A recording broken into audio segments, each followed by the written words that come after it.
네, 안녕하십니까. 한국과학기술기획평가 원장 박영아입니다. 먼저 이렇게 바쁘신 일정에도 불구하고 저희 키스테 포럼에 참여해주신 많은 분께 감사를 드립니다. 특히 이번 포럼의 발표를 맡아주신 신경호 키스테 과학정책연구소 소장님과 또 지정 토론에 참여해주신 한양대학교 안진호 교수님, 한국생산기술연구원 권혁천 수석연구원님, 그리고 암호그린텍 송용설 부사장님께도 감사의 말씀을 드리고 싶습니다. 우리나라는 그간의 여러 위기와 기회에 적절히 대응해서 전 세계적으로 유례없는 성장을 이룬 국가라는 평가를 받아왔습니다. 이와 같은 성장의 근간에는 과학기술의 발전이 있었다는 것에 여러분 모두 동의하실 것입니다. 하지만 우리가 이룬 성장과 과학기술 발전의 상당 부분은 추격형 전략의 성공적 이행에 기인했던 것입니다. 그러나 최근 들어 우리 경제가 장기 저성장의 늪에 빠졌다는 우려의 목소리가 커지고 있습니다. 뿐만 아니라 이를 타개하기 위한 혁신도 더디게 진행되고 있다는 걱정의 목소리도 높습니다.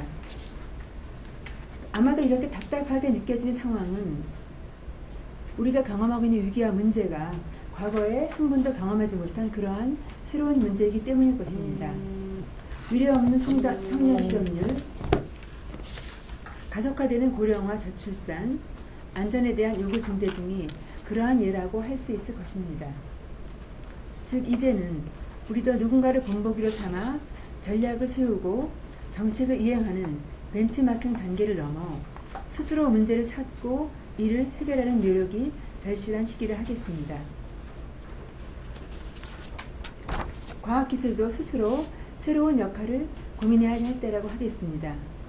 이러한 측면에서 생각해보면 하버드대의 물리학자이자 과학기술 정책학자인 하비 브룩스 교수가 이야기한 앞으로 과학기술은 사회적 역할이 더욱 중요해질 것이다 라는 말의 의미를 되새겨볼 필요가 있을 것입니다.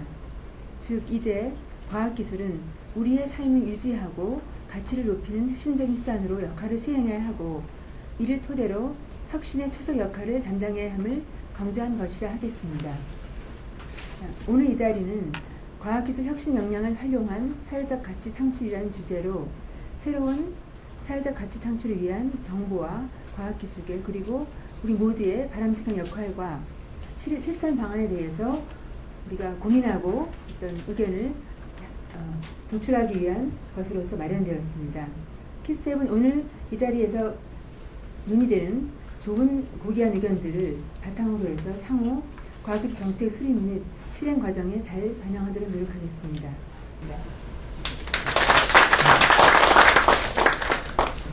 이게 사실은 1960년도에는 우리나라 수출 품목 5개 중에 랭킹 5번째였어요. 뭐 아시는 분은 아시겠지만. 근데 이제 이게 50년 지나서 이렇게 바뀌었죠. 아주 우리가 뭐 조선이란 석유, 반도체, 그다음 자동차, 그다음 뭐 저 디스플레이 이런 식의 굉장히 커다랗고 거대 장비하고 그다음에 하이엔드, 하이 테크놀로지가 베이스된 그런 산업으로 바뀌었습니다. 그래서 사실 지금 누가 봐도 이런 압축 성장은 기적이라고 해도 뭐 이런 기적이 사실 없는 거죠. 뭐 게다가 뭐 민주화도 이렇게 이뤘으니까 거기에 아까 이제 원장님께서 말씀하신 것처럼 과학 기술이 일조했다라고 이제 보는 것이 일반적인 시각입니다. 자, 그런데 사실은 드렸지만 이렇게 해서 이렇게 발전할 수 있었던 이유가 뭘까? 가장 첫 번째 이유는 이겁니다. 우리는 우리 손에 보물섬 지도를 갖고 있었어요. 어디에 보물이 있는지 알고 있었습니다. 그래서 우리는 어떻게 했냐면 이런 큰 군단을 끌고 빠르게 그다음에 커다랗게 힘있게 달려가서 보물을 캐냈어요. 그러기만 했으면 됐습니다. 그래서 굉장히 일본하고 비슷하긴 하지만 우리나라 대기업이라고 하는 그런 뭐 재벌이라고 하는 시스템을 만들어서 이렇게 힘차게 갔었고 이것이 상당히 유효했다고 봅니다. 그러나 이제 2000년도 들어오면서부터 우리가 멈칫했어요. 왜냐하면 빈병이 때문에 이제는 어디에 보물이 있는지 우리 스스로 찾아야 됩니다. 보물섬 지도를 갖고 있지 않아요. 우리 스스로 찾아야 되기 때문에 굉장히 많은 것이 바뀌어야 됩니다. 그래서 우리는 아까 말씀하셨던 추격행에서 first mover 혹은 뭐 pathfinding 이런 걸 해야 되는 그런 입장으로 바뀌었어요. 그러니까 이것이 사실 아시겠지만 뭐 60.7점 맞던 친구가 80점 맞기 쉽지만 80.9점 맞던 친구가 95점 맞기 좀 어렵습니다. 95점 맞는 사람이 96점 맞는 건 더 어렵고요. 그죠? 이렇게 점점 어려워지는데 우리가 그런 지경이 없고 더더군다나 문제가 뭔지 스스로 디파인하면서 가야 되기 때문에 훨씬 더 어려운 그래서 그야말로 우리는 혁신이 필요한 그런 때가 됐습니다. 그래서 추격행에서 패스트 팔로워가 됐다. 이런 페이즈 말고도 하나가 더 바뀌었습니다. 더 바뀐 건 시대적으로 70년대, 80년대 전반적으로 전 세계적으로 바뀐 게 이거죠. 프로덕티비티 베이스에서 크리에이티비티 베이스의 파라다임이 바뀐 겁니다. 그 예전에 포드 자동차가 이렇게 뭐 시간당 몇 대를 자동차를 만든다. 이렇게 매스 프로덕션을 그래서 거기는 도요가 최고였죠. 그래서 일본이 이 프로덕티비티 베이스 테크놀로지 할 때는 70년대, 80년대 아주 자기 최고의 경제를 부과했습니다. 그러다가 이제 그래서 이 프로덕티비티 그 베이스 그 파라다임은 아시는 것처럼 레이버, 그다음에 캐피털, 그러니까 자본, 그러니까 우수한 자본과 그 노동력을 얼마나 많이 갖고 있고 이것들을 얼마나 잘 효율적으로 이끌어내는 그런 그 시스템이 있는가, 그리고 다 잘 운영했는가 라고 하는 것에 결정됐던 그 국가 경쟁력이 결정됐다고 하면 사실 이 크리에이티비티 패러다임에서는 하나가 더 들어가죠. 테크놀로지입니다. 그 혁신이 있어야 합니다. 뭔가 그 중에서도 사실은 우리가 제너럴 퍼포스 테크놀로지라고 하는 것이 있는데 만약 이런 것이 있다면 좀 더 큰 경쟁력을 가져갈 수 있겠죠. 예를 들면 컴퓨터와 IT를 베이스로 해서 미국이 컴퓨터 베이스 IT라고 하는 제너럴 퍼포스 테크놀로지로 미국이 지난 70년부터 발굴의 실력을 거의 이제 2000년 들어서 거의 뭐 완탑이죠. 현재까지. 그러니까 사실 요즘에 사실 아시겠지만 일본이 크리에이티비티 베이스에서 아직 못 벗어나고 있다고 저는 생각해요. 일부의 크리에이티비티 패러다임을 갖고 있긴 하지만 미국만큼 안 됩니다. 미국에 지금 뭐 구글이라든가 페이스북이라든가 애플 이런 것들이 전부 다 사실은 IT나 컴퓨터 베이스드 테크놀로지를 기반으로 한 그런 혁신 체제를 갖췄다라고 보는 것이죠.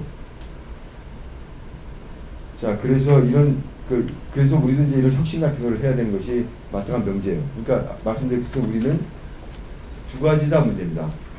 우리나라 입장에서 보면 패스트 팔로워에서 퍼스트 무버로 가야 한다는 부담. 그 다음에 이 시기적으로 이제는 혁신 기술이나 그런 체제가 없이는 더 이상 발전을 기대하기 어렵다라는 체제가 됐습니다. 드디어. 그래서 우리가 굉장히 노력을 했어요. 사실 요번에 지난달에도 R&D 혁신에 관련해서 정부가 이렇게 이제 내놨지만 굉장히 데스퍼리합니다.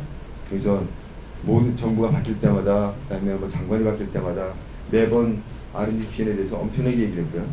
사실 이런 R&D 혁신이나 이것에는 말씀드렸지만 혁신 역량을 가지고 국가 경쟁력을 만들어낸다라고 하는 것은 제 제목이 있습니다만 혁신 역량을 키우는 게 먼저입니다. 그리고 만들어진 혁신 역량을 가지고 무엇을 합니까? 사회적 가치를 만들입니다. 혁신 역량을 키우는 것은 키우는 주체는 뭐 아시겠지만 연구원이나 교수나 아니면 기업 하시는 분들이에요. 중소기업이든 대기업이죠. 그 혁신 역량을 가지고 가치를 만드는 것, 사회적 가치를 만드는 것은 누가 뭐래도 기업입니다. 근데 혁신 역량을 갖추는 작업, 그 중에서 아까 했지만 퍼스트 무버가 되면 뭐가 바뀌어야 되냐면 우리가 문제를 디파인하고 우리가 문제를 잘 풀어야 된다. 이래야 이제부터 부가가치가 높은 일을 할 수 있어요. 따라가는 게 아니라 그 선제 공격에 의해서 고부가치를 가져갈 수 있는데 그것이 죄송하지만 제가 우리 김동환님께 죄송하지만 키스를 포함해서 모든 출연자 서울대 한양대를 포함한 모든 대학이 제대로 못했습니다.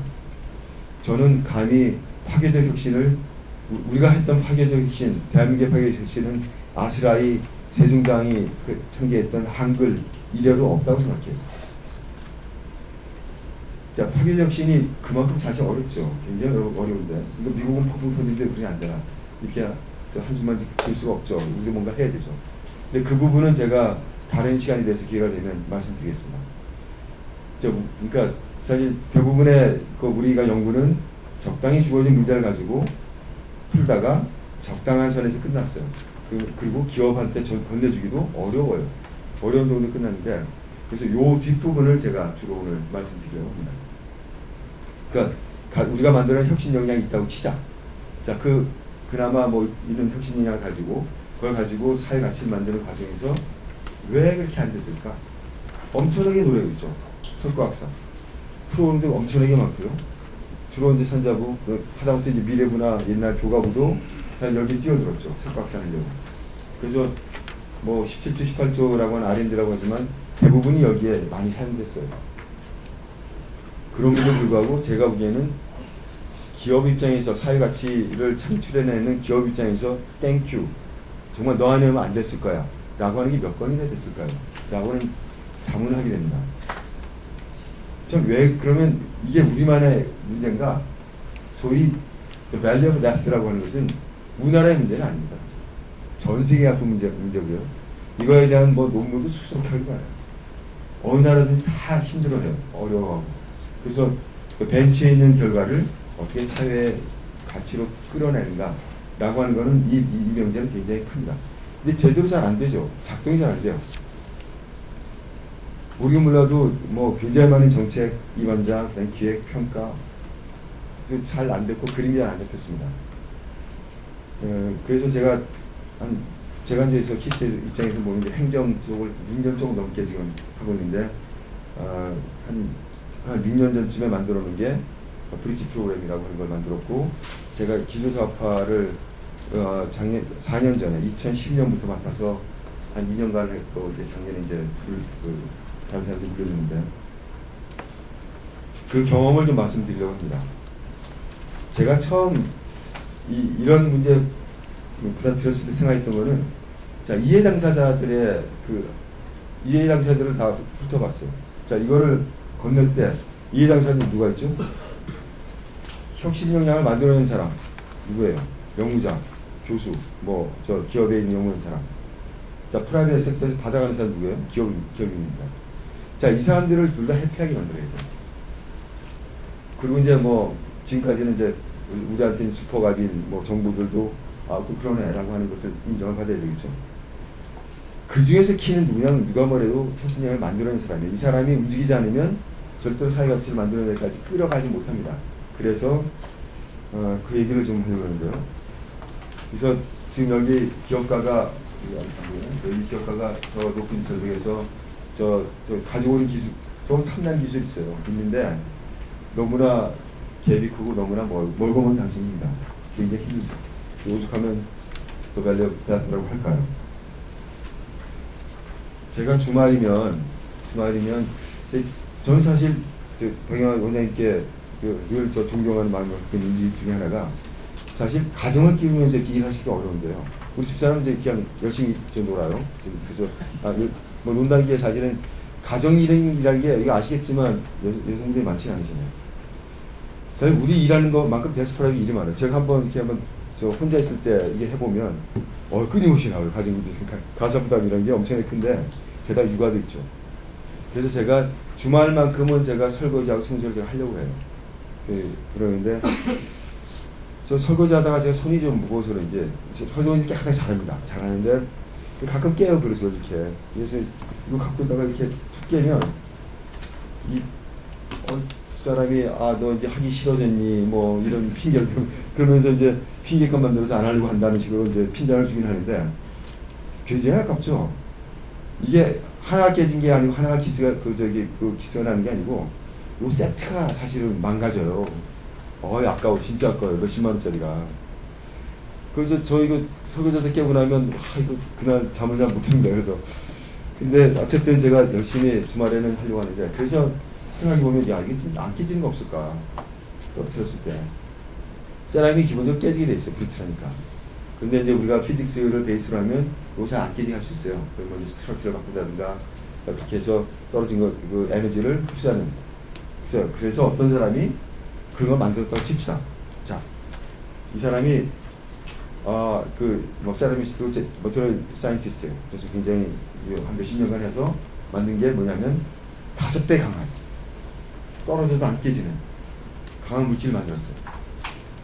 자, 만들었는데 그 사실은 뭐 이제 900도에서 이제 보여야 되고 여기다가 살짝 플라티늄을 준 거였어요. 좀 비싸죠. 비싸 걸렸어요.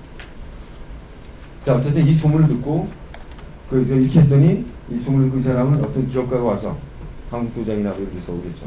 자, 원래는 이렇게 깨지는데 이 사람 거 쓰면 안 깨지겠더라. 5배 강하니까 여기서 떨어뜨려서 한 10cm에서 안 떨어지는데 안 깨지지만 여기서 깨졌던 거를 이 정도에서 떨어뜨려도 안 깨지는 그런 게 있으면 좀 해봐야겠다. 이거 대박이다. 그리고 이제 이 사람은 무엇을 꿈꾸냐? 이 기업가는 자 원래 내가 가지고 만들던 게 700도에서 프로세스 베이킹을 하고 지금까지 값싸게 만들어서 한 3만 원에 만들었는데 사게죠. 근데 이거를 좀 현재 그 연구자가 만든 거는 900도로 해서 조금 비싸고 내가 온도가 높고 백분 같은 거 넣어서 좀 비싸. 그래도 잘 안 깨지니까 이거 좀 이 사람이 그 기술을 잘 아니까 이 잘 안 깨지면서도 내가 지금 갖고 있는 라인은 700도 라인을 쓸 수 있고 그 다음에 백금 대신에 니켈 같은 거를 좀 사용해서 혹시 3배라도 좀 좋은 거를 만들 수 있지 않을까 라고 돈을 싸들고 달려옵니다. 그래서 10억을 줬어요. 10억을 주고 1년간 연구시켰어요. 그러면 연구자는 뭐 할까요? 1년 뒤에 이 사람은 열에 9명 이상이 이집트예요. 10배 강한 물질만. 미치는 거죠. 회사 입장에서는. 10배 강한 거 갖고 물건을 못 만들어요, 지금. 왜냐면 온도가 너무 높아요. 1000도야, 또 올라갔어. 플라티늄 더 집어넣었어. 어쩌라는 거예요? 어떻게 팝니까? 어떻게 만듭니까? 자, 물건을 욕심이 나지만 이 사람은 결국 10배 강한 물질마다 새로 쳐야 돼요. 기업 입장에서 굉장히 실망스럽죠. 기업자가 꿈꿨던 700도의 플라틴 대신 니켈을 써서 값싸게 만든 그 세라믹은 언제 만들 수 있을까요? 우리가 갖고 있는 그 연구하는 사람, 혁신 영향을 만드는 사람하고 기업가의 입장이 이렇게 달라요. 남자 여자만큼 다릅니다. 자, 그럼 이게 도대체 왜 이렇게 어려울까? 왜 이런 시각이 있을까? 의 기본적인 출발을 이제 연구자한테 둬봅시다. 연구자들은 기본적으로 아까 있으면 5배짜리를 10배짜리 만들고 해서 새로운 거 만들고 싶어요. 기본적으로. 새 거 하고 싶어요. 뭔가 새로운 뉴 파인딩을 하고 싶어요. 그러니까 뭔가 새로운 거 뜯어보고 찾아보고 이런 거 좋아하지 하던 걸 가지고 이렇게 하는 게 싫어. 일단 나 5배 해도 됐지. 난 이제 네가 알아서 기업이 잘해서 해라고 던져주는 거예요. 근데 기업 입장에서는 이거 가지고는 이 사람 이 물질에 가지고 사실 프로세스 낮추고 하는 걸 지가 하기 좀 어려워요. 그 노력은 같이 해야 합니다. 그래서 근데 보통 과학자나 연구자들은 이거 싫어하죠. 그런 노력하기 싫어하고요. 더 기가 막힌 거 있어요. 뭘까요? 더 힘든 게 힘들어요. 까놓고 얘기하면 5배짜리를 10배 강하게 만드는 게 쉽지. 야, 900도짜리를 700도로 낮추고 플라티늄 딴 거 넣어서 그걸 코스를 맞춰갖고 만든다. 어렵습니다, 더. 그 다음에 이건 혼자 하는 일이 아니라 기업이랑 같이 해야 돼요. 짜증나죠. 힘들고 짜증나요. 게다가 지금 우리나라 현 시스템에서는 뭐가 있어요? 평가가 있어요. 평가할 때 이거 논문 안 나옵니다. 실용하는데 900도를 700도로 낮췄다. 이거 SJ 임팩트 때 1절이 나올 거야, 아마. 안 나오거나. 패턴트도 아마 나오기 힘들어요, 사실. 노하우지.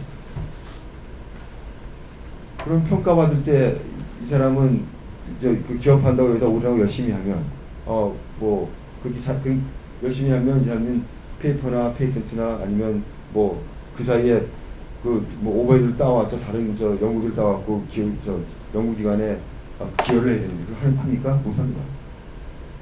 다시 한 번 말씀드리면 키스 같은 경우도 절반은 지금 저는 아니지만 연구자의 절반의 몫은 뭐냐면 절반의 시간은 뭐 하는 데 쓴다? 연구 기획하고 보고서 프로포절 만드는 데 써요. 왜? 자기 평가의 반이 오버헤드 평가받아요. 너 기관에 얼마 벌어왔니? 를 준다. 그럼 이 사람도 당연하게 자기 시간의 절반은 프로포즈하고 기획학원들 쫓아다니고 어디 심사하고 다니고 어디 하나 콩쿠르에 먹을까 하고 계속 쫓아다니죠. 그게 자기 시간의 절반이고 나머지 시간은 뭐예요? 페이퍼 쓰고 페이퍼 씁니다. 그게 사회가치 만들 수 있나요? No. 사회가치를 만드는데 크레딧이 없어요. 로열티가 있는데 굉장히 드물죠. 그리고 로열티는 있는 거 페이턴트 자기 기술인 걸 그냥 파는 경우지 지금처럼 해서 실제로 기업과 같이 일해서 끄집어낸다. 이거 꿈도 못 꿔요. 거의 디보미션할 수 없습니다. 이 사람은. 자 그러면 어떻게 해야 될까요? 라고 하는 생각을 했습니다. 자 그러면 뭐가 필요하죠? 당근이 필요해요. 당근이 필요합니다. 이 사람은 원래 이 연구자는 원래 흥미로운 걸 하고 싶어하고 새로운 걸 하고 싶어하고 그죠? 자기가 하던 짓 하는 게 훨씬 쉽고요. 평가도 잘 받고 싶어요. 그런데 이거 다 때려치고 엄한 짓 해야 돼요. 사회가치 자기가 갖고 있는 역량을 가지고 사회가치 만든다 라고 하는 프로세스에서 들어가는 순간 자기는 다른 짓을 해야 되는데 그런 걸 하는데 필요한 것이 필요하다는 것을 제가 이제 인지를 한 셈이고요. 기업 입장에서 어떨까요? 제 기업 입장에서 5배 강한 물질학서 올 때는 내가 잘 써먹을 수 있는 걸 꿈꿨지만 그 다음에 10배 강한 물질을 만들어 놓고 허탈해요. 이 사람을 위해서 기업하는 이 사람을 위해서 어떻게 하면 좋을까요? 일단 이 사람은 그런데 돈 쓰고 싶지 않아요. 언서티티가 많아요. 그러니까 5배 가지고 있는 건 물질을 쓰기 쉽지는 않고 자기 돈을 기꺼이 내겠지만 그거를 이 프로세스 하는 게 10억 갖고 안 되고 아마 30억 정도 들 거예요. 실제로 그런 거 하려면. 그럼 공장에서 프로세스 파일럿 들리고 막 이러면 기왕 리서치에서 혁신영화 만들 때보다 훨씬 돈이 많이 듭니다. 스케일업도 할 때니까. 그 돈을 다 대고 싶지 않아요. 일단. 왜냐하면 언서티티가 많기 때문에. 근데 얘가 올인할 것 같지 않고 뭐 하여튼 확률이 어떨지도 몰라서 하는 확률도 있고요. 그러니까 만들어봤자 또 그렇게 만들 거니까 기업 입장에서는 뭘 한다? 기업이 스펙을 정한다. 이게 이제 중요합니다. 기업이 5배도 돼. 5배면 훌륭해. 자, 베이킹 온도는 700도 아닌데 750도까지 내가 조금 조정하면 조금 투자하면 될 것 같아. 750도. 자, 플라티늄 디스와 니클이나 그 정도짜리로 하자. 100분의 1짜리예요. 그런 거 정도 해서 너무 비싸지 않겠습니까? 정도의 스펙을 정하게 하고 그렇게 해서 연구자 오케이 해봅시다. 이러면 같이 하는 거예요. 그래서 연구자나 기업의 입장을 전부 다 고려한 프로그램을 만들겠다. 라고 만든 게 브릿지 프로그램입니다. 말씀드렸지만 제품 생산에 필요한 스펙을 기반으로 해서 연구 목표를 설정하는 거예요. 자, 5배 아니어도 돼. 3배라도 돼. 700도 말고 900도 말고 750도 했으면 좋겠어. 플라티늄 말고 니클처럼 해서 지금 원가가 재료 원가가 30% 올라가는데 한 10%까지 내가 감당할게. 이런 식의 타입으로 스펙을 만들기 필요합니다. 그래서 거기에는 연구 목표. 반드시 이것만 되면 제품을 진짜 만들 수 있는 스펙을 만들 거예요. 자, 그리고 이 브릿지 프로그램 같은, 이거는 지금 연구 역량을 만드는 게 아니에요. 핵심 역량을, 핵심 역량을 만드는 것이 아니고, 이걸 만들어진 걸 가지고 사회 가치를 만드는 거예요. 자, 핵심 역량을 만들 때랑 사회 가치를 할 때 뭐가 다를까요? 혁신 역량을 만드는 과정은 기회비용입니다. 이건 거의 철저한 기회비용이고요. 혁신 역량을 가지고 가치를 만드는 건 기회비용 더하기 사실은 일종의 투자예요. 회수가 전제로 되어 있습니다. 더더군다나 우리가 기관 고윤이 이런 거 해갖고 그런 골가제 이런 것들은 사실 10년, 20년 후쯤 개발되고 20년, 30년 후쯤 제품이 나오는 것들을 우리 대부분 겨냥해서 해요. 그러면 그 세상이 어떻게 될지도 모르고 얼마나 쓰게 될지 모르는 상황에서 우리가 지금 예단하기 어렵습니다. 우리 감으로 심사해요. 여기 본부장 수장이 조금 해도 이거 괜찮니 해서 연심해서 가지고 이게 올라왔는데 할까 말까 이렇게 해요. 그러나 이런 과정이 그러면 안 됩니다. 이 과정에 시장이 있어요 지금. 자, 파괴적 혁신인 경우에는 다르지만 일반적으로 우리가 아까 말씀드렸지만 600년 이래로 별로 한 적이 없어요 우리가. 자, 그러면 대부분 파괴적 혁신이 아니라고 치고 그럴 경우에는 혁신 제품, 혁신 기술이 들어간 경우에는 뭐가 있다? 시장이 있어요. 이미 시장이 있고 많은 경우에 외국에서 만들고 있고 외국에 만든 것보다 조금 더 좋은 기술, 혁신 기술로 만들면 해외 글로벌 컴피티티브 이미지 가지고 해외도 진출할 수 있어요. 그런 체제가 있습니다. 자, 시장도 있고 컴피티터가 누군지도 알고 그러면 그걸 파악을 해야죠. 뒷조사를 해야죠. 그 다음 이 사람이 얘기하는 기술이 우리가 만들었다는 기본 기술이 정말인가 라고 하는 것도 따져봐야 돼요. 왜냐면 연구자들이 자기 기반에 돼서 자기가 최고자인데 미안하지만 꼭 그렇지 않거든요. 다른 데 기술도 있을 수 있고 여기에 다른 위험 요소는 없는지 세이프티가 없는지 이런 것들을 종합적으로 봐줘야 되고 그 기업이 이 스펙만 가지면 무조건 가져가면 정말로 이 제품을 만들 수 있는 역량을 갖고 있는지 투자 여력이 있는지 의지가 있는지 이게 이 제품군이 그 회사의 문화에 잘 맞는지 이런 것들을 따져봐야 되는데 제1원칙은 발로 뛰어서 데이터를 마이닝하는 겁니다. 직접 발로 뛰지 않고 컴퓨터에서 찾아보는 거 아무 소용이 없어요. 자, 그래서 제가 만든 게 과제심사의 기본 정보조사 제공을 제가 일부러 회사를 시킵니다. 제가 이 회사 찾는데 되게 힘들었어요. 그래서 읍소를 해서 찾았어요. 이런 거 해주시냐. 미안하지만 내가 1,000만 원 못 준다. 우리가 1,000만 원 과제당 그 이상 못 쓴다. 3억짜리에 1,000만 원 쓰다면 애들 원래 한 2,000만 원 주려고 했는데 우리 팀들이 이해를 못해서 1,000만 원을 낮췄어요. 그래서 결국 800만 원 정도로 지금 하고 있는데 이 데이터 제가 딱 한 가지만 요구해요. 20명 만나라. 전화하지 말고 20명 만나서 언제 누구 만나서 무슨 얘기했다를 정리해 줘라. 자, 만날 사람 누구냐면 연구자 만나서 그 사람 만든 기술이 진짜인지 확인해라. 너도 박사 한 사람이니까 확인해서 나한테 전화. 전문가니까.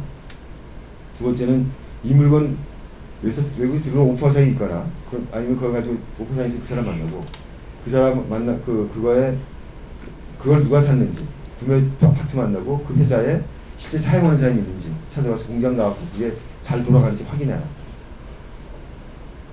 그 다음에 이거의 전문가라는 사람을 만나서 인터뷰해서 정말 이게 시장 트렌드에 맞는지 잘 갈 수 있는지 봐라.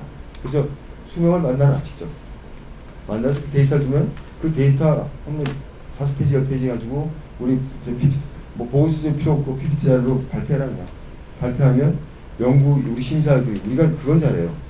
이런 데이터가 있으면 심사 잘합니다. 좋아요 우리.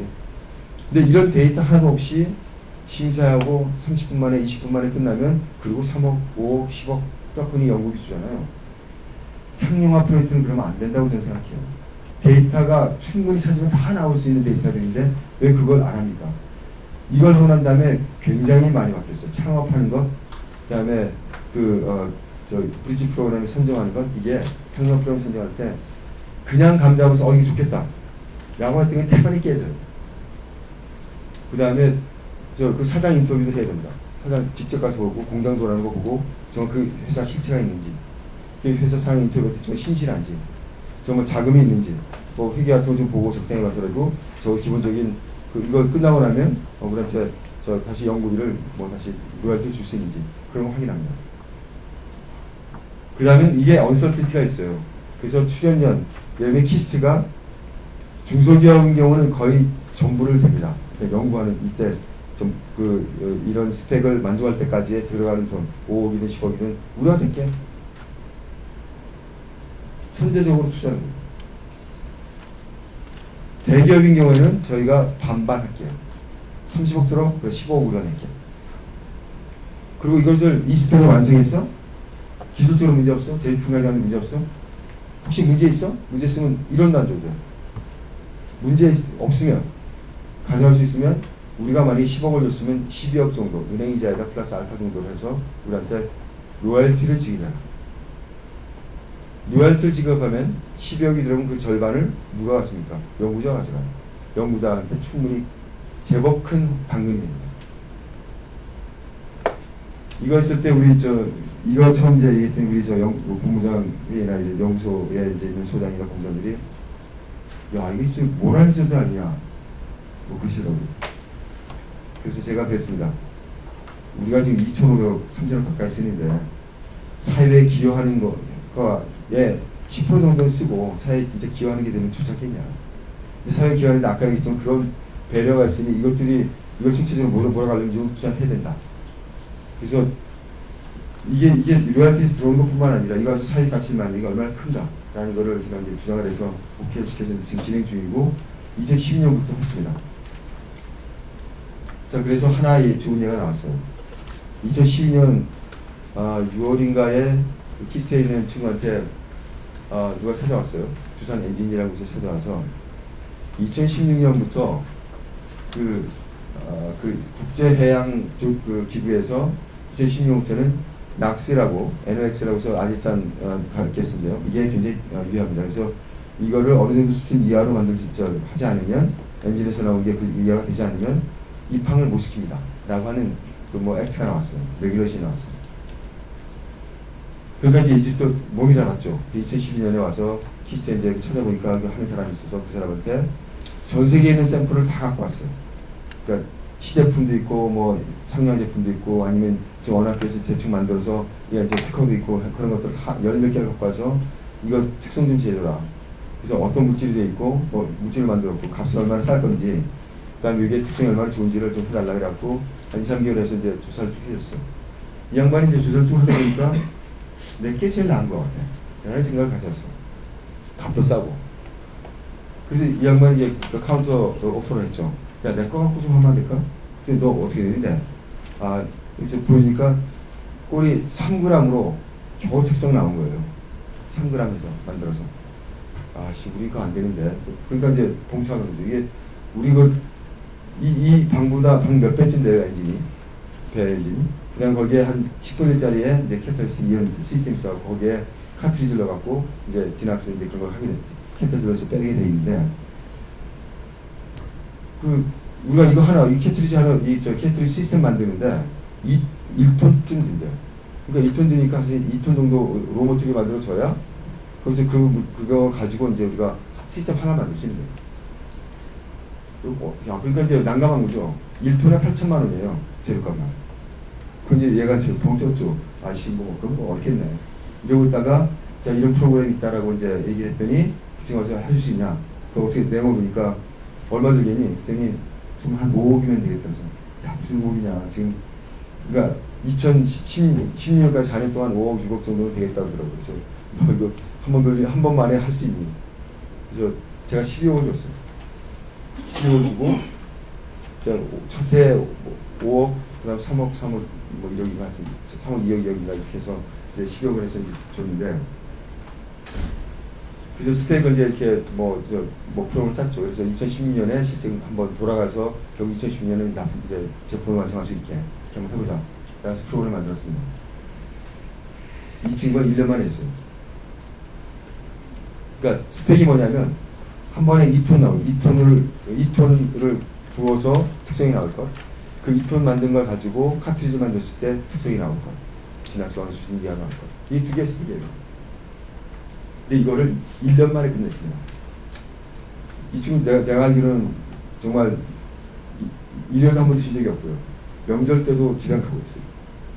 그리고 이거 하려면 사실 2톤짜리 하는 데가 사실 코스모라고 이제 그 옛날 LG그룹 산하에 있는 회사가 있는데 거기 가서 부탁을 해야 돼요. 해야 되는데 그 회사가 잘 안 해주죠. 왜냐면 이거 하면 이거 다 청소하고 난리를 쳐야 되니까. 하여튼 그걸 다 꼬셨고요. 카트리지 만들면서 강릉에 있어. 청주, 창원, 강릉. 그렇게 해서 찍고 다니면서 혼자서. 요건 좀 특이하게도 혼자, 개인이 했던 기술이에요. 혼자. 그래서 1년 만에 끝나고 난 다음에 12억을 받았습니다. 5억, 영국으로 5억만 썼죠. 사실. 처음에는 사실 실패했어요. 한 번에 딱 했을 때 안 나와서 사실 1억 6천원 재료비를 날렸어요. 복잡더라고요. 그래서 제가 돈을 조금 더 줬습니다. 그래서 두 번째 성공을 했는데, 어쨌건 그렇게 해서 그 다음 해에 저희가 12억을 컨트랙을 했고, 러닝 로열티로 엔진 값에 0.3%를 받게 했어요. 엔진에서 100억 정도면 매번 3천만 원 정도씩 하는 거죠. 그 다음에 이제 그렇게 했는데, 이 회사는, 그 두산 엔진은 고해 6개월 이내에 8대를 팔았어요. 그게 1,000억이 넘습니다. 그리고 여기 지금 이제 로열티 좀 받은 거죠. 그더니 한 6개월 후에 그 회사에서 찾아왔어요. 여기 해상만 아니라 육상도 필요하겠다. 그래서 자기가 6억을 더 줄 테니 여기도 로열티를 좀 하자. 그래서 6억 받고 요번에는 1%. 이게 다른 배송 엔진보다 작으니까 1%짜. 그래서 우리가 이렇게 이해하겠죠.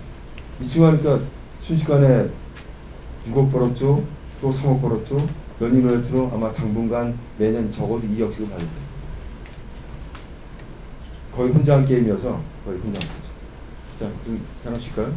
거의 뭐 끝나긴 했지만.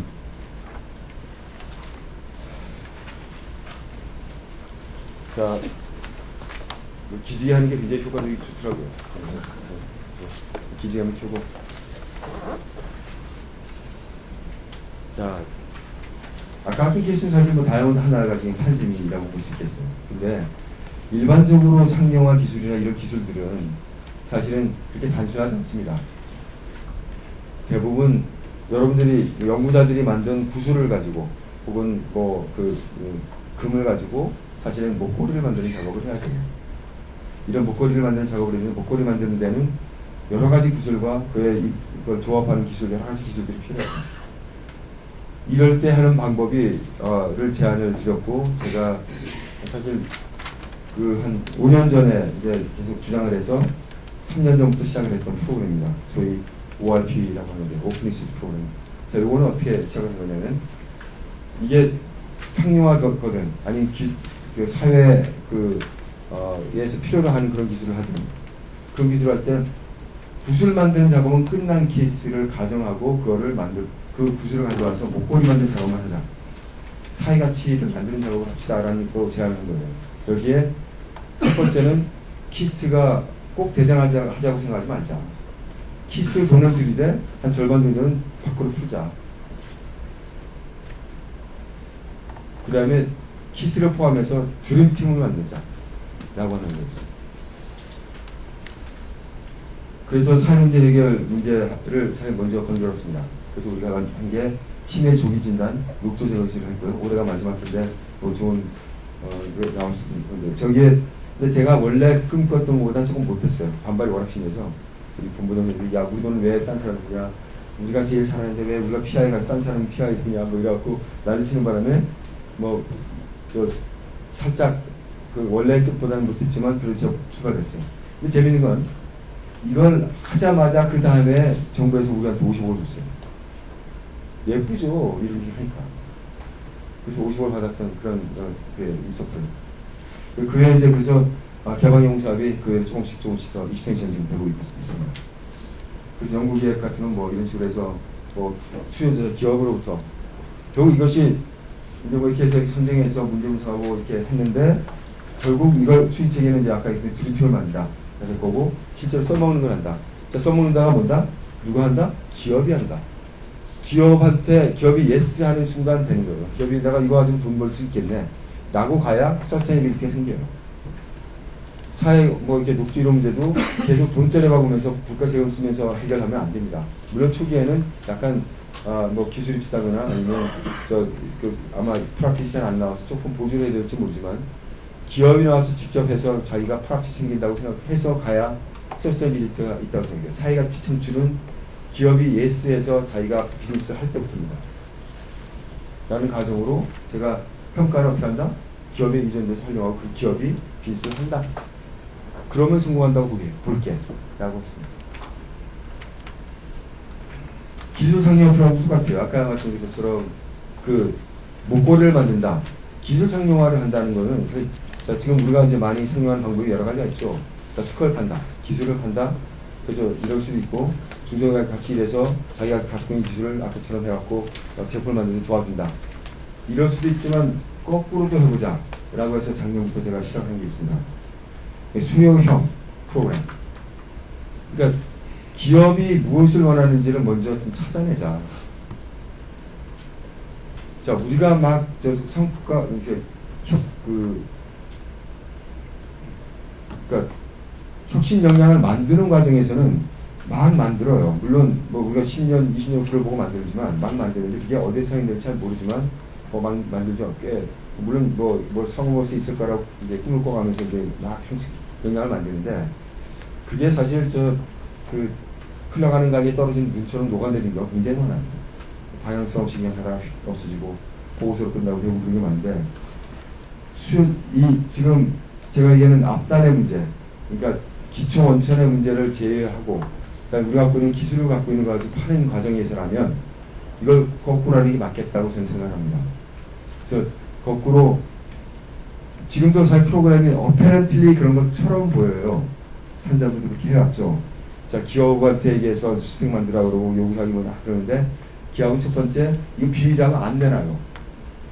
어영부영 내놓고 두 번째는 이거 내 거 아니고 다른 놈들 다 써먹을 텐데 라는 생각을 가지니까 잘 안 들어오고요.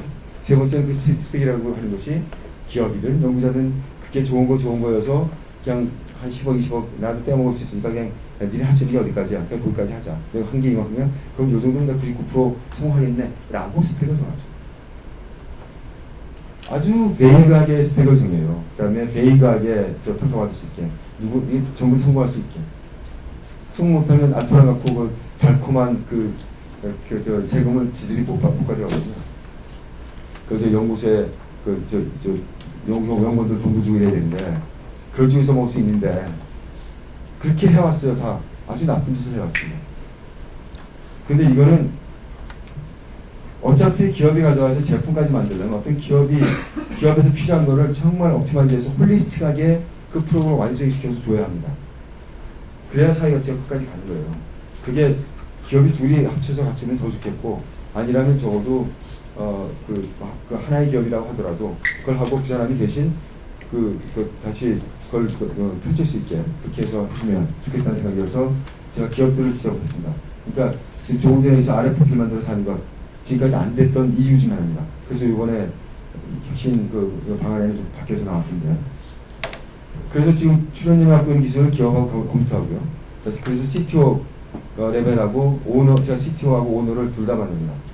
둘 다 만나서 지난해 5개 그룹을 만나서 지금 숙성 중입니다. 그래서 공동연구를 이것도 똑같이 대기업인 경우에는 절반은 키스의 대상 그리고 그게 완성되면 로열티 준다. 그리고 사실 이제 여기서 기업에 더 관심 있는 것 중에 하나는 또 이제 관심 있는 것 중에 하나는 사실 매스 프로덕션에 갈 때 문제예요. 트러블시티. 그거 누가 주니? 연구원이 와서 해줄 수 있을까? 어렵죠, 사실. 코스트도 해야 되고 이거 말고 이거 다음에 이걸 제안하시 또 다른 뉴 머티리얼 만들고 프로세싱하는 거에도 하고 싶은데 이건 좀 안 해주니? 라고 욕심을 부리길래 그런 경우에는 사실 니네 연구원을 다시 우리 프로그램이 있으니까 학연 프로그램이 있으니까 그 학연 프로그램에 와서 석사나 박사과정 하면서 해라. 그럼 자연스럽게 묻어갈 거고 그런 식으로 해서 우리가 그런 노화를 이렇게 트랜스퍼 되게 하자 이런 얘기를 했던 거죠. 여기에서 또 하나 중요한 거는 아직은 제가 이제 그렇게 크지 않기 때문에 이 조직 사실 우리 포트폴리오에서는 이것만 할 수는 없죠 사실. 그래서 연구 중에서 저는 1대 9, 8대 1 정도로 1은 정말 문제를 디파인하는 그룹 바로 지금처럼 하는 것으로 성과 혁신인가 만드는 그룹 그 다음에 1은 혁신인가 가지고 사회가치를 만드는 그룹을 해서 포트폴리오를 짜고 싶어요. 근데 이 오른쪽 위에 있는 사람들을 위해서는 별도의 행정적이 필요하거나 별도의 체계가 필요합니다. 다르게 봐야 돼요. 인사체계든 예산체계든 이것도 다르게 해야 되니까 거기 맞춤형으로 좀 해주면 좋겠다라는 걸 가지고 제가 모양을 만들려고 합니다. 그래서 출연료는 말씀드렸지만 상용화 연구비를 일부 제공하고 조직 주체를 만들어서 이렇게 이걸 다 실행할 수 있는 모양을 만들어서 하고 그 다음에 그 기업과 공동연구를 하면서 기업은 연구비 개발비를 이제 투자하죠. 아까 두산중공업 같은 경우에 연구원이 달라는 돈은 다 줬지만 그게 개발비에 단가? 아닙니다. 제품에 필요한 거에 마지막까지 그 사람이 얘기했던 개발비를 얘기했더니 한 300억 얘기하더라고요. 테스트하는 게 100억 든대요. 한 달간 돌려야 되고. 그게 테스트하는 기간 동안 들어가는 기름값이 30억 든대요. 그러니까 그거 한 3번 해야 되지 않겠냐. 그래서 자기네들도 한 300억 든다고 그러더라고요. 하여튼 그걸 다 믿을 수는 없지만 어쨌든 그런 돈은 기업이 하는 거죠. 그 다음에 연구 개발 스펙을 기업이 만들고 연구자하고 기업이 하는 거고요. 나중에 이게 성공했다고 하면 로열티를 지급합니다. 자, 지금까지 2012년부터 해왔던 거를 지금 다 끝난 건 아니지만 해보면 10개 중에 7개를 성공했고요. 7개 중에서 5개에서 돈을 받았고요. 5개 중에서 한 2개 정도가 제품을 만드는 것 같아요. 아마 하나는 지금 준비 중이다. 지금 현재 주사로 보면 그 정도입니다. 자, 그 중에 7개 중에 5개 돈 못 받은 케이스가 어떤 케이스냐면 뒷조사 안 한 케이스예요. 3억 이하는 뒷조사 안 하거든요. 너무 작아서 그걸 1,000만 원 그것 때문에 주겠지 뭐 해서 안 했더니 그러서가 이제 능력이 없어요. 아직 그때 흥미 없고 관심이 있지만 지금 시장이 변화했거나 난 이제 투자할 여력이 없어. 일단 크긴 하지만 난 다시 딴 사람을 줘버려. 나 이거 못하겠어. 이렇게 해도 그런 경우가 있어서 2개 못 받았어요. 하여튼 절반 정도 받았고요. 그러니까 자기 돈으로 치면 한 60% 정도를 회수하는 셈이죠. 로열티를 이제 계속 받으면 아마 100% 선이 넘을 수도 있다고 저는 기대합니다. 자, 정부는 뭘 해야 될까, 정부는? 이번에 R&D 그 프로그램 막 만들고 있긴 했는데, 이번에 R&D 그 혁신, 지난달에 이제 한 달 가까이 됐죠. 이분들은 지금 여기 정부에서 나오신 분 사실 안 계신 거죠. 자, 하나는 우리나라가 그정하였던 게 정말로 이 성과 확산에서 어떤 가치, 사회적 가치를 만든 거를 아이를 낳거나 계란이면 병아리를 낳는 거라고 가정해봅시다. 그렇게 비유를 해봅시다. 대부분의 경우 불임이고요. 상당히 많은 경우 유산했거나 조산했습니다. 자, 이게 제대로 된 기술인지 평가를 못한 경우가 굉장히 많았고요. 그 다음에 엄한 짓 되게 많이 했습니다. 그런 게 있고요. 그래서 꿈은 병아리를 만드는 건데 이 사람들은 되게 조급해요. 조급해서 낳자마자 들여보고 에브리데이 와서 써봅니다. 이거 한 20일 넘고 30일 가까이 돼야 깨어나는 거 대부분 알아요. 아시는데 자꾸만 봅니다. 어떻게 생각해? 그러나 어떤 때는 이게 깨요. 깨버려요. 그래서 이게 프라이 만드는 거예요. 그냥. 준비돼서 튀어나오게 해야죠. 아까도 말씀드렸지만 혁신 역량의 주체는 누구다? 연구자, 교수, 기업인입니다. 그걸 가지고 사회가치를 만드는 창출하는 그거의 주체는 누구냐? 기업입니다. 정부는 사실은 이 사람들이 힘껏 자유롭게 열심히 뛰어다닐 수 있게 판을 깔아주는 일을 하고 이게 게임이 공정한지 봐주는 거. 그런 게 정부가 할 일입니다. 그래서 그런 일을 해서 우리가 잘 순산할 수 있도록 그랬으면 좋겠다는 생각입니다. 이상으로 마치겠습니다.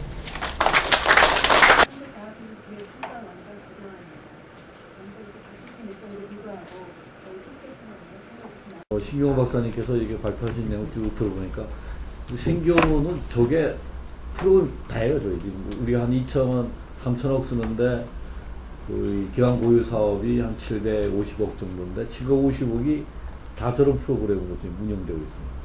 특히 아까 수요 대응형 뭐 이런 거, 히든 챔피언 유동 사업 이런 것들이 프로그램이 있는데 거기도 사실은 굉장히 그러니까 저게 그냥 생견에서 보면 특허 논문이 좀 낮아요.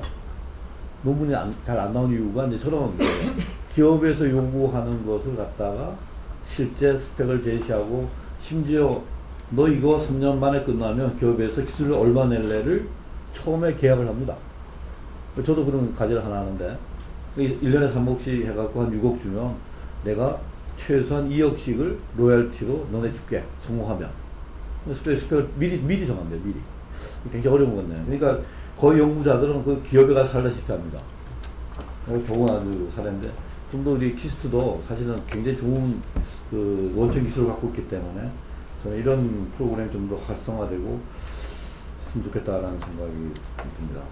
저는 이게 보면서 이제 사전에 좀 이제 배틀 오브 데스의 극복 방안이었는데 사실 작년에 중국에서 그 국제 이런 이제 어떤 극복 방안이 뭔가 이래고 뭐 이스라엘 그다음에 보잉사 그리고 한국에서 이제 가서 얘기를 했는데 근데 똑같이 세계에 있는 그 기업들이 성장 과정을 보면 비슷한 그 어떤 과정을 겪는 것 같아요. 저는 이제 기술 수요자의 관점하고 기술 공급자의 관점 또 기술 중개자의 관점 세 개의 관점에서 이걸 해야 된다. 그러니까 기술을 개발한 혁신한 사람은 사실 그 중개자까지 역할을 하는 게 벅차기 때문에 그런 세 가지 관점 보면 기술 수요자의 관점 보면 우리나라의 기업들은 빨리 돈 되는 걸 찾는 거예요. 빨리 너무 쇼텀 테크놀로지 타는 거 이게 문제예요. 좀 더 투자도 하고 기다려주고 자기가 좀 준비를 해야 되는데 하여튼 너무 짧은 이게 회의 기간이 짧은 기술을 빨리 들여다가 돈 벌자 뭐 그런 거 하나. 그다음에 리스크 하이 리스크에 대한 것을 좀 안 주려고요. 완전히 돈 되는 것만 사겠다. 근데 사실 시장에 내놓고 성공할지 안 할지는 그거는 다시 기술 개발하는 사람은 확실히 못 갔지만 근데 그런 기업에서는 하이 리스크 좀 하고 실패에 대한 그걸 좀 안아줘야 되는데 안 한다. 그런 것 좀 있고. 그냥 또 하나는 협동연구, 뭐 특허 이런 데 대해서 같이 이렇게 하려는 그게 굉장히 자기만 하려는 능력이 부족하다는 그런 거 있고. 그 다음에 기술 공급자의 관점을 보면 TLO가 이제 각 학교나 연구소에 다 조직이 되어 있는데 굉장히 소극적인 기술 마케팅을 한다. 그냥 오는 손님만 기다리는 그런 게 있는데 사실은 좀 실수요자의 기업을 찾아가서 아까 20명을 만나서 이렇게 하는 게 굉장히 좋은 방법이라고 생각하는데 그래서 기업을 찾아가서 TLO를 할 수 있게끔 해야 된다. 또 하나는 우리나라의 과학기술 뭐 생겨도 마찬가지지만 그런 시장 지향적 시스템이 부족해요. 굉장히 부족합니다. 그래서 제가 이제 부원장을 생겨내서 뭐 한 8년 정도 이렇게 뭐 실용화해갖고 프로그램 수탕에 만들어 보겠는데 결국은 기업에서 찾아가서 기업이 원하는 것을 우리가 넣어줘야 된다는 거예요. 기업은 굉장히 벽이 높다고 생각합니다. 그런 걸 좀, 그런 시스템을 좀 만들어줬으면 좋겠다. 그 다음에 이 기술 개발, 뭐 생겨는 원래부터 이제 실용화로 이제 만들었죠. 기술 이전과 실용화에 대한 패러다임이 바뀐다. 그냥 공짜가 아니고 이제 돈을 좀 주고 서로 이제 그런 패러다임이 로열티 개념이 굉장히 들어가야 된다. 중개자의 관점에 보면은 사실 일방적인 기술 제공이에요. 일방적인. 저도 뭐 그 연구소 한 20년 있었습니다만 기술 수요자에 대해 고려가 부족하다. 아까 우리 김경호 박사 말씀하는 것처럼 진짜 시장에서 뭐가 필요하냐. 오늘 이제 아침에 조선일보 보니까 이제 그 나이스 그룹에서 독일 BBS 그 휠 만드는 회사를 인수했다는 게 나오는데 그게 사실 생겨내 있는 우리 김세광 박사라는 분이 에코 마그네슘, 에코 알루미늄을 만드는 그 기본이 돼갖고 결국은 이제 독일의 BBS 그 휠 만드는 회사까지 이제 인수하는. 근데 그 개발을 할 때 저도 옆에 있었습니다만 사실 얼마 안 들고 했어요. 한 2, 3억 들여가지고 에코 마그네슘이라는 걸 이제 개발했는데. 근데 원천 기술이 확대를까지는 사실은 시장에 대한 기업 고려가 부족하다. 그 다음 또 온라인, 지금 오프라인만 자꾸 생각하는데 온라인에 대한 마케팅, 이런 시스템도 좀 우리가 좀 필요하지 않겠나. 그래서 뭐, 제 생교원에 이제, 그럼 어떻게 할래? 그 중에 하나가 이제 아까 뭐 여러 가지 우리 신경 신박사 말씀하신 발표한 내용이 다 들어있는데 그 중에 하나가 저희 카이텍, 그러니까 연구원들이 현장에 파견을 가라. 3개월이 6개월이든. 자기 기술을 갖고 기업에 가서 그걸 갖다가 끝까지 완성시켜주고 나하고 돌아오라. 그때는 뭐 이렇게 아까 에코 마그네슘 개발한 우리 연구 책임자는 250억이라는 기술을 받았어요. 50대 50입니다. 우리 원에서 125억, 연구자가 125억. 그러니까 한 40 초반 되는 연구자가 125억이라는 돈을 로열티 받는 겁니다. 어마어마하죠. 그런 사례가 있으면 우리 연구 책임자들이 굉장히 열심히 해요. 집에 안 갑니다. 요즘은 특허해가 그런 기술 이전 때문에. 하여튼 그런 것들이 좀 필요하다. 그래서 우리 뭐 출연 기관이 있는 연구원이든 대학 교수님들이든 하여튼 자기가 개발된 기술이 있으면 기술을 실용화하기 위해서 진짜 기업에 가서 3개월이 6개월이든 파견하는 그런 시스템도 필요하지 않겠나. 또 하나는 이제 뭐 패밀리 기업이라든가 뭐 파트너 기업이라든가 그런 공동체를 운영해갖고 오픈 그 디스커션을 많이 하자. 토론을 많이 얘기를 들어야 됩니다, 이게. 그런 것도 좀 필요하지 않겠나. 마지막으로 제가 이제 중국에서는 이게 중국말로 사망지곡이라더라. 사망지곡. 사망지곡. 그 데스벨, 중국어 사망지곡. 그 앞으로는 어떻게 할 건가. 그 희망대해로 가자. 뭐 이렇게 이제 그 표현을 하던데. 그것도 마찬가지로 그 중간에 매개자의 역할은 우리 그 출연기관이나 아니면 그 기술 혁신하는 이벤트들을 해야 된다. 또한 마지막으로 또 말씀드리고 싶은 거는 혁신 역량. 저도 재료를 전공했습니다만은 진짜 인간의 오감에 만족한 제품을 만들어내자. 이제는 뭐 가격, 그 다음에 뭐 기능, 신뢰성이 아니라 이제 진짜 인간의 오감에 만족한 제품 만들기 위해서는 거기에 필요한 뭐 감성 소재라든가 감성 부품을 좀 더 적극적으로 우리가 제조업에 도입을 해야 되지 않겠나 생각합니다. 또 뭐 제가 뭐 이렇게 좀 준비를 했습니다만 마치도록 하겠습니다. 창업 교육 그리고 창업을 보육하고 지원하는 사업 그리고 전략적인 연구 분야를 이제 기획하는 내용 그리고 글로벌 기술 이전도 이제 전 세계로 뻗어가는 그런 글로벌 기술 이전, 글로벌 산업협력 그리고 글로벌 인턴십 그리고 실험실 창업, 지주회사, 자회사를 설립 운영하는 것까지 아주 다양하게 발전을 하고 있습니다. 아마 이런 노력을 하고 있는 게 아까 말씀 주신 신경호 박사님이 발제를 해주신 단순한 연구 개발에 그치지 말고 그 새로운 그런 사회 가치를 창출하는 그런 면에서 대학도 이렇게 변모를 하고 있습니다. 그럼에도 불구하고 최근 전 세계 경제를 뒤흔드는 그런 혁신 기업이 왜 우리나라에는 없는가라는 그런 입장에서 우리 그 학교의 입장에서 이제 몇 가지 문제점과 뭐 해결 방안 제안을 한번 말씀을 드리고자 합니다. 우선은 경쟁, 보상, 제재를 핵심으로 하는 이런 성과주의 문화라는 것이 기업에서는 그동안 많이 쓰였고요. 현재는 연구 개발 지원 정책에서도 널리 활용이 되고 있습니다.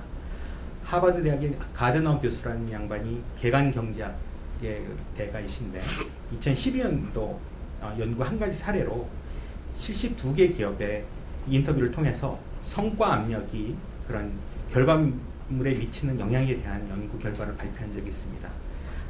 그 가든 교수는 인간에게 두 가지 전문 지식이 있는데 하나는 일반적인 전문 지식이라 해서 시간 경과에 따라서 자연스럽게 얻게 되는 그런 상식을 의미하고요. 또 하나는 이제 영역 특수적 전문 지식이라 해서 업무 현장에서 습득화된 그런 아주 특화된 전문 지식을 의미합니다. 그런데 성과 압력이 높아지면은 성과를 내지 못해서 상대에 대비해서 도태가 되는 게 가장 큰 심리적인 압박이 돼서 실제로 이 사업을 하는 데 있어서 유용한 영역 특수적인 전문 지식이 있음에도 불구하고 일반적인 전문 지식의 활용이 훨씬 더 높아져서 그저 그런 결과물을 많이 만들게 됐다는 그런 사실을 이제 확인했습니다. 그래서 적절한 성과 압력은 분명히 효과를 발휘를 하겠지만 개인이 위협을 느낄 정도까지의 그런 부정적 영향이 나타내서는 안 된다라고 하는 것이고요.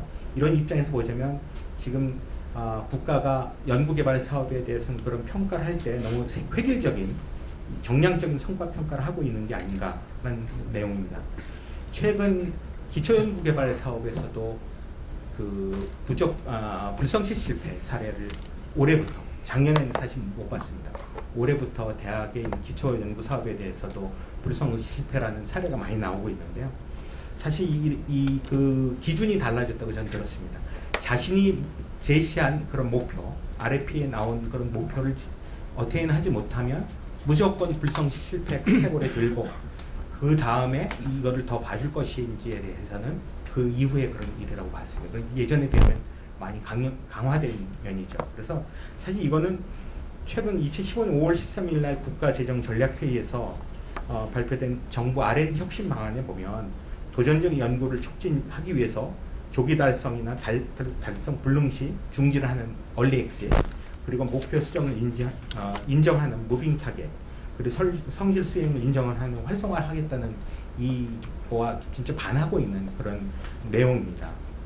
그래서 이런 것들의 그 연구개발 사업을 지원하고 관리하는 그런 그 입장에서도 좀 변화가 있어야 되지 않을까 하는 것이고요. 또 하나는 아까 말씀 주셨다시피 기초기술, 원천기술 또 이를 브릿지해서 상용화까지 우리가 연계를 해야 되는데 조금 전 말씀드렸던 정부 R&D 혁신 방안에서는 이런 기초 원천 상용화에 뭐 성과 이어 달리기 활성화를 하겠다 하는 것에 대해서는 저는 뭐 찬성을 합니다.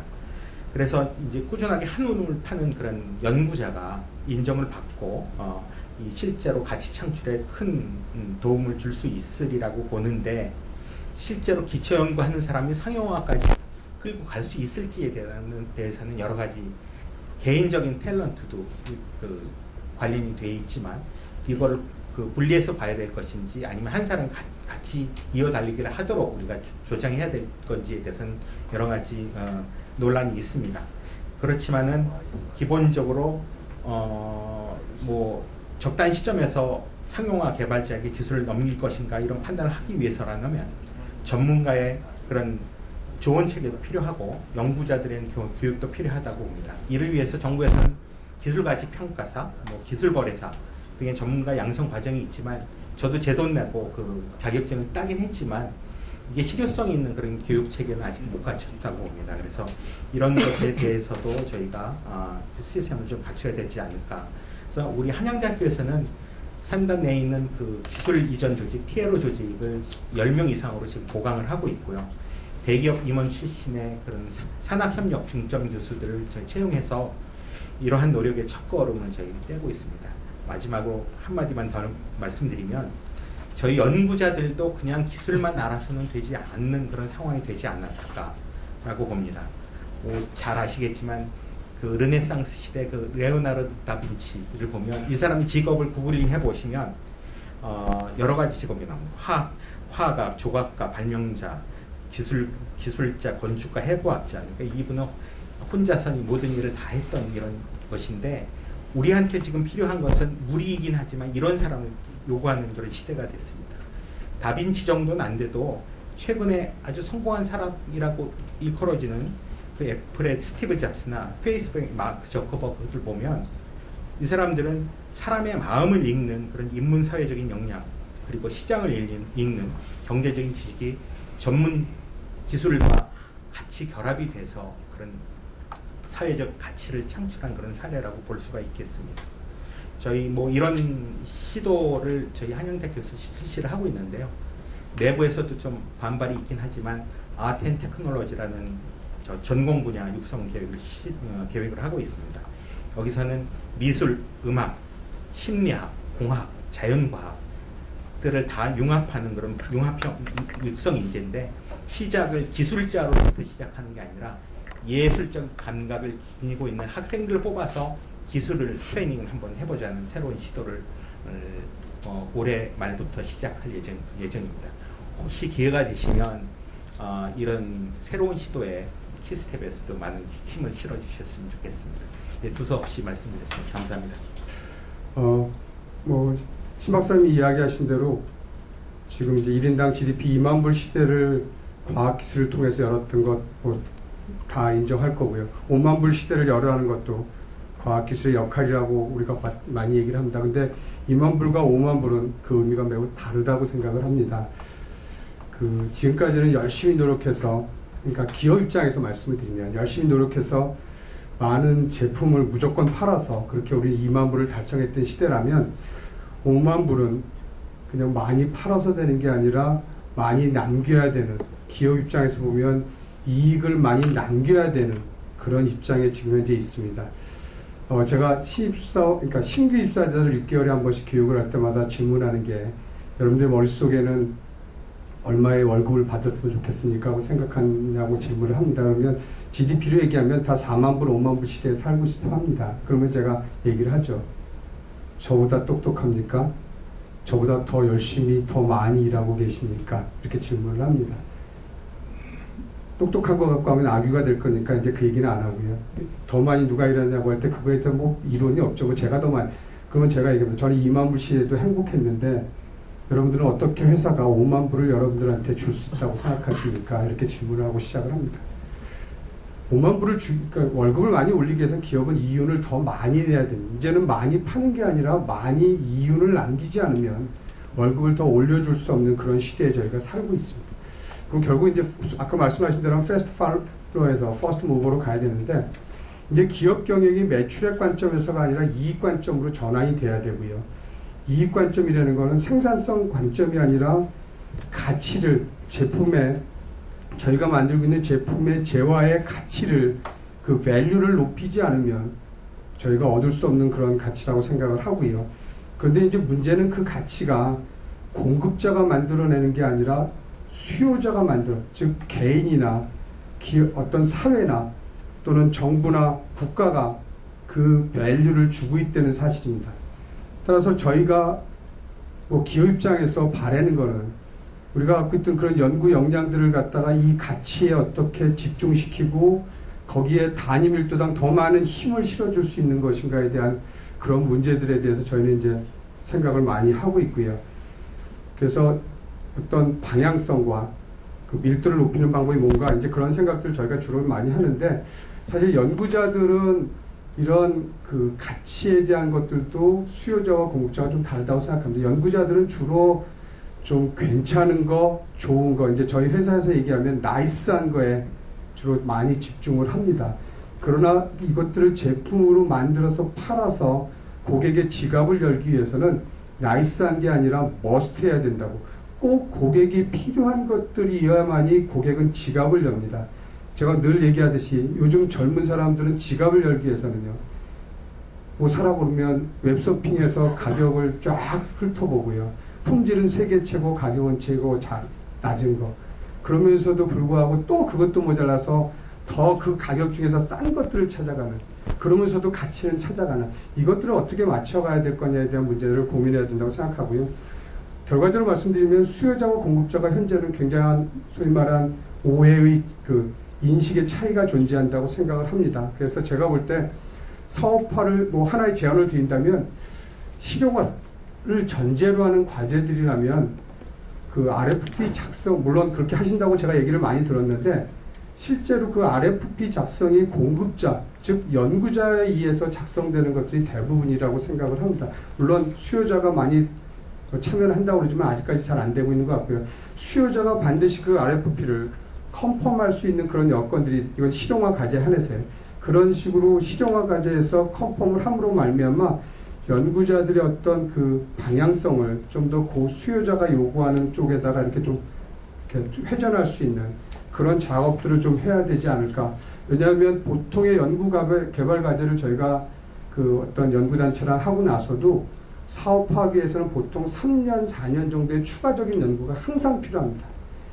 실제로 그 저희가 그 사업하는 데 있어서 그 부분은 보통 보면 최소한 3년 정도가 저희가 필요해서, 사실 이런 것들을 줄이기 위해서는 그런 RFP 작성 시부터 해서 그 수요자의 그런 어떤 의견들이 좀 들어가야 될 거라고 생각을 하고요. 또 하나가 어떤 연구자의 방향성도 중요하지만, 어쨌든 지금 기업 입장에서 보면 그 제품의 라이프 사이클 굉장히 빠릅니다.